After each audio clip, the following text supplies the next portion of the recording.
Chris Nolan and David Goyer, that brought us the blockbuster Dark Knight trilogy, have now put out The Man of Steel. They are throwing in your face the memes that the global elite are actually obsessed with. Genetic engineering, eugenics, world government, terraforming, it's all there. And I'm going to break down the dichotomy between the messages in Superman, the Man of Steel, and World War Z with Brad Pitt.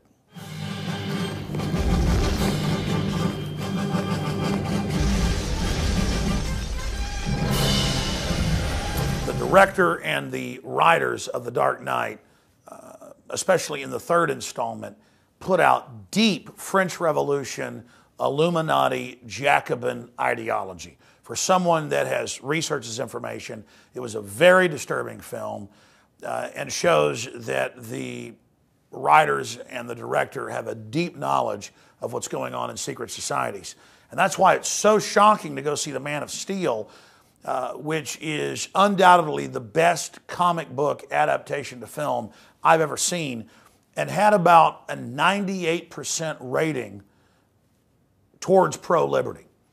There are very few things that are pro-globalist, anti-human propaganda in the film. My main criticism is it shows the FBI paramilitary pointing guns at Lois Lane, in her face as if she's a threat and done something wrong, and basically kidnapping her. So it does promote the police state. But other than that, from A to Z, this film is a revolution against the goals of the globalist. Another criticism that some students of esoteric knowledge can bring forth is that it is a pro-Antichrist film, though I disagree with that view. You have the God-man who falls from the stars to earth. He is 33 years old when he's forced to go public to save humanity. In the original 1933 writing, he's clearly a Christ figure whose father is named Joseph and whose mother is named Mary. And the makers of this new film and the writers admit that he is a Christ figure. But I wouldn't call him an anti-Christ figure because he supports free will and he supports the general humanity. Whereas the true Antichrist figure, I would say, is more represented by General Zod. General Zod, though, believes that he should control creation and wants to terraform an already living planet to re-engineer it, to recreate Krypton here on Earth. Jor-El, Superman's father, represents the archetypal Renaissance figure of renewal or expansion and liberty, who is blocked by the Krypton Council and other corrupt forces from trying to save his species. So the film also points out that the ruling elite is stagnant and corrupt and is not infallible and is the greatest threat to humanity. Jor-El also criticizes the genetic engineering of the species into specialized eugenics-based groups instead of allowing natural development of the species. Let me introduce the Paul Revere scale now that we're going to begin using in Infowars.com movie reviews. The more horses, the more pro-liberty, pro-human empowerment the film is. And on a scale of 1 to 10, I would give Superman, Man of Steel, 9 horses. There are literally hundreds of deep archetypal messages in this film. And regardless of what you think about it, it is deep on many, many levels. Superman, and this is a spoiler alert, at the end takes out a Predator drone that is spying on him and explains that it's wrong to violate people's privacy. There's a lot of pro-liberty messages. Also, as a child, he has X-ray vision, so he sees people's beating hearts, their skeletons.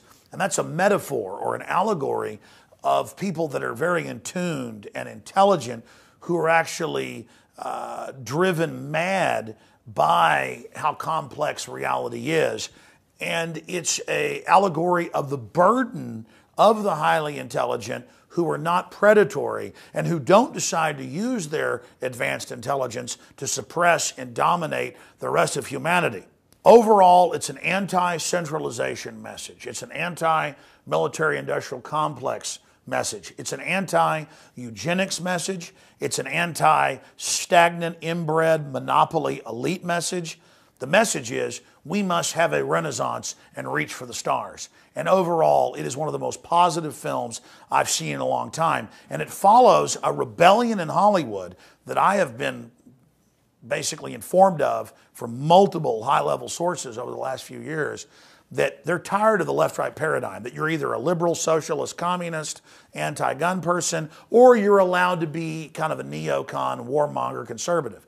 The people are voting with their dollars, voting with their eyes, with what they watch, and we are forcing more and more wholesome messages to come out, like Ed Asner in the movie Up, like Oblivion. I'm not even a Tom Cruise fan, but that message is anti-tyranny, anti-technocracy, anti-compartmentalization. And there's more and more of these films coming out, like Elysium, that is absolutely exposing the robotic technocracy.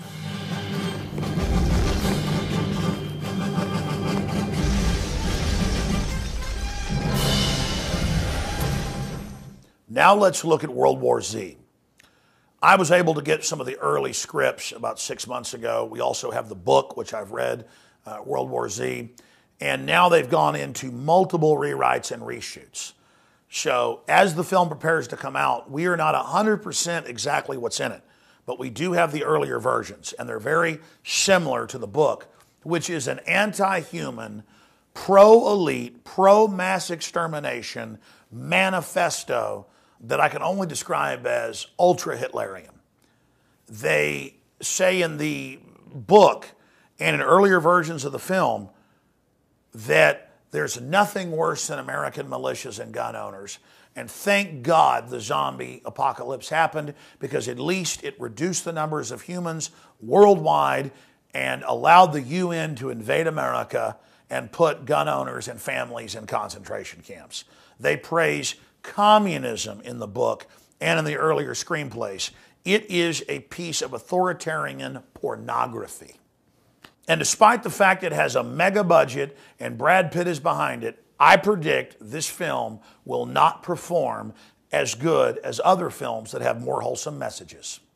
People are sick of the psychic poison. The globalists want to turn off our life force, turn off our self-preservation instinct. They want to teach us it's sexy and cool to be anti-human. And in the book and the earlier screenplays, they talk about how being cold-blooded and exterminating masses of people and feeding families to the zombies was the smart thing to do, and how the United Nations used the crisis to bring in their global government and finally crush right-wing libertarians in America. And then you look at the big mega banks that control the world and are setting up global taxation and who are above the law and exempt through the UN and have diplomatic immunity. This is what they're promoting. There's going to be a worldwide biological release that reduces world population and that the UN will manage the globe during this crisis. This is all basically a Jim Jones Kool-Aid drinking drill. Jim Jones had his followers in Guyana hundreds of times drill drinking the Kool-Aid, until finally they put the cyanide in it and everybody poisoned themselves. And that's what this is. Just get ready for a major collapse. And those of you that work for the technocracy, who are specialists like the Brad Pitt character, you'll get to go be on the ships safe from the bioweapon release. You'll get to go to the underground bases during the mass calamity and collapse that is coming. And then I researched their underground seed banks, their martial law plans. They're actually gearing up for something like this. And they've got all these scientists and top police and military signed on to believing they're going to be protected during all this. I have not seen it yet. It's coming out tomorrow. But I've read the book, seen the early screenplays. I would have to give it 0 Paul Reveres as an anti-human treatise, selling the zombies as the liberators of humanity, selling the image of humanity as a bunch of walking dead. Thoroughly disgusting. So I give World War Z 0 Paul Reveres. So World War Z is a dress rehearsal for worldwide planetary genocide and a re-engineering of our planet. They're selling General Zod's takeover as a good thing in World War Z. And so that's why I hope that World War Z is a failure. and that positive films like Oblivion and Man of Steel and Up and so many others become the norm, because there's a fight for the heart and soul of Hollywood right now. And regardless of what you think about Hollywood, it is the worldwide propaganda channel of the globalist. And you're seeing a spiritual fight, a cultural fight for the future of humanity taking place right now. I'm Alex Jones with Infowars.com. This is another film review. Superman, the Man of Steel versus World War Z, only at Infowars.com.